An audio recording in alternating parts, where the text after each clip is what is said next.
Sahabat, di sebuah radio saya mendengar sebuah cerita. Ada seorang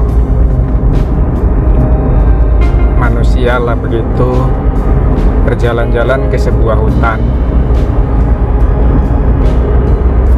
Dia mendapatkan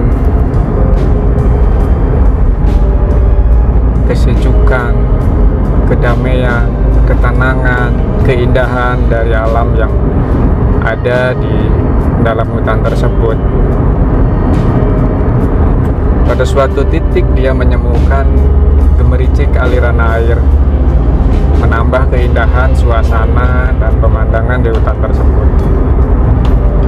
Namun dia sedikit kecewa karena di dalam aliran sungai kecil tersebut banyak dipenuhi sampah, plastik dan lainnya. Dia menggerutu.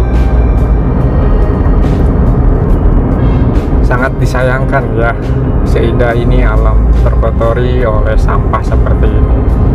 Dan akhirnya terketuk hatinya untuk membersihkan sampah itu.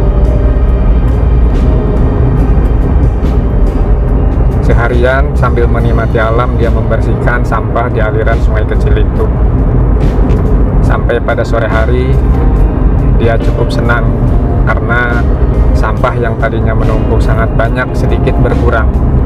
Dan kemudian dia berjanji keesokan harinya, bahkan esok harinya lagi, dia akan kembali ke hutan itu untuk terus membersihkan sampah dan berharap pada saatnya sungai kecil di dalam hutan itu akan benar-benar bersih dari sampah. Namun apa yang terjadi ketika keesokan harinya dia datang kembali ke hutan itu, dia menemukan tumpukan sampah yang kembali banyak di dalam aliran sungai kecil itu. Kemudian dia kembali membersihkannya, dan hal terjadi ketika keesokan harinya juga dia kembali ke hutan itu. Setiap kali dia kembali selalu mendapati tumpukan sampah yang sama meskipun kemarin dia telah membersihkannya.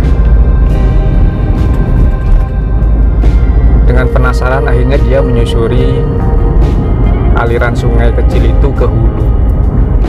Dan betapa kagetnya dia ketika mendapati di suatu tempat di pinggir aliran sungai itu ternyata ada tempat pembuangan sampah masyarakat. Lalu dia berpikir,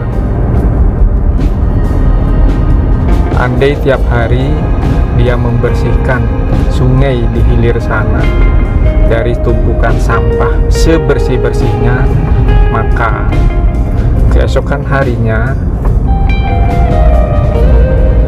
tumpukan sampah itu akan kembali memenuhi aliran sungai di hilir itu.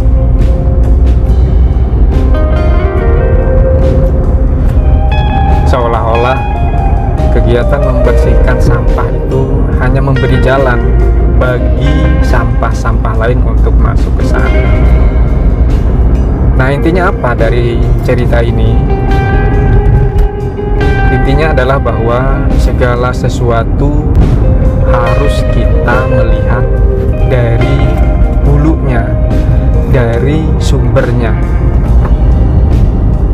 Nah, kalau kita kembalikan kepada diri manusia, yang menjadi hulu, yang menjadi sumber, yang menjadi pokoknya itu apa? Nah, itulah yang disebut dengan hati, karena segala perilaku, segala tingkah pola itu bermula dari hati. Nah, kemudian ada sebuah pepatah yang menyebutkan bahwa kemana fokus mengalir, ke sana energi mengikuti. Tak heran ketika seseorang fokus ke dalam suatu kegiatan, suatu pekerjaan, maka energi yang dia punya akan mengalir ke sana, akan mendukung sana. Sumber daya, energi, tenaga, pikiran, termasuk sumber daya keuangan dan lain sebagainya. Bahkan alam akan mendukungnya. Semesta mendukung. Nah, kalau kita kaitkan kembali bahwa hati itu adalah hulu dari setiap perilaku manusia, maka sudah seyogyanya kita mengarahkan fokus hati kita ke arah kebaikan, sehingga seluruh energi pun akan mengalir mengikuti fokus yang sudah kita tanamkan dalam hati kita. Salam, semoga bermanfaat.